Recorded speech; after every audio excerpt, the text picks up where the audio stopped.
بسم الله الرحمن الرحيم. اللهم صل على سيدنا محمد وعلى آل سيدنا محمد وبارك وسلم.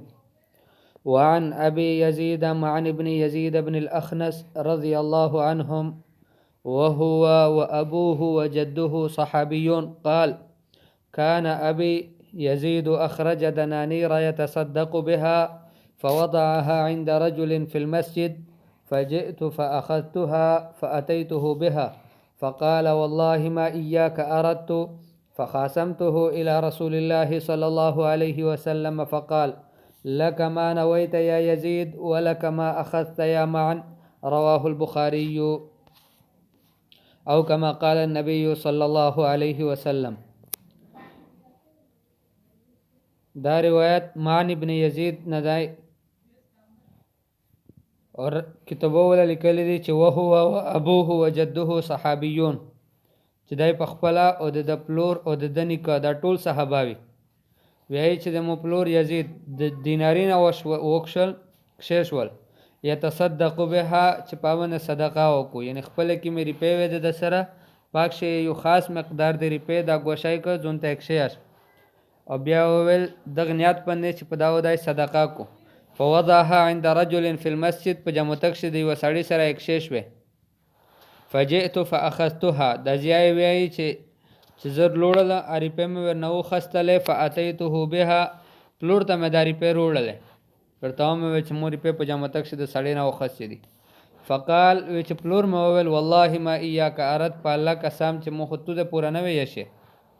وی چې فخاصمته الى رسول الله صلی الله علیه وسلم، نبی علیه الصلاۃ والسلام ته مې شکایت وکړ. دا کیسه مې نبی علیه الصلاۃ والسلام مخې ته ذکر کړله. نبی علیه الصلاۃ والسلام فرمایا چې لک ما نویت یا یزید، ای یزید تو چې د کوم شي نیت کړی و تو ته حاصل شه، ملاو شه درته. تو د صدقې نیت کړی و اجر تو ته ملاو شه.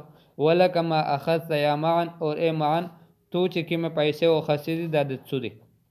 مقصد دا دی د مو عزتمنې چې په دا حدیث شي خو دغه د فایدې خبره ده چې سړی کې ما آمدني وي، کې مې پیسې د تروسي کچېرې دی په جیب سے دا کښېږ دي ځون سره او ویایي چې کله هم وکاوي زوی خرڅ کوو، نو دا ډېره مشکله وي دته. ځکه چې اول خو داسې موقع په سمج شي ورتلل مشکل وي، بیا چې کله په واقعي یوه موقع په سمج شي ور شي نو په ټیم شي د سره پیسې نه وي.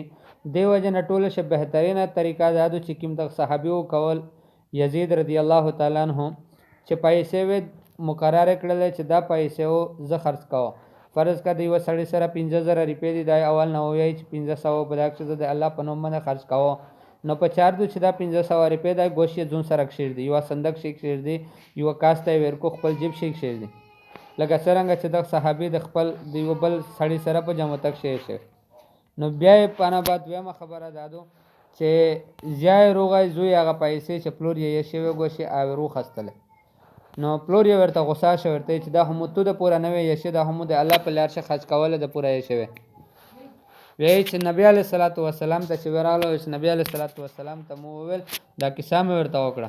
نبی علیه الصلاۃ والسلام فرمایي چې تو کوم شي نیت کړی و، یزید ته وویل پلور ته مې چې د کوم نیت ته کړی و تو ته په نیت باندې اجر ملاو شو، او مو ته وویل چې د پیسې د تو دي. مطلب دا چې کچېرې سړی حالانکه د خپل بچي باندې خرچه کول دا خو واجب دی، فرض دی چې کله دی وړي کوي، نو وایي چې مو هغه پیسې روخستلې په پلور مې دا نفقه هسې واجبه او مو به نه وې کوله. خو نبی علیه الصلاۃ والسلام فرمایي چې نه، نیت یې کړی و د صدقې په غیر اهل باندې وکړل یا په هغه چا باندې وکړل هغه صدقه چې د هغې خرچه په ده ضروري وه، بیا هم دا صدقه الله پاک ورنه قبوله کړې ده.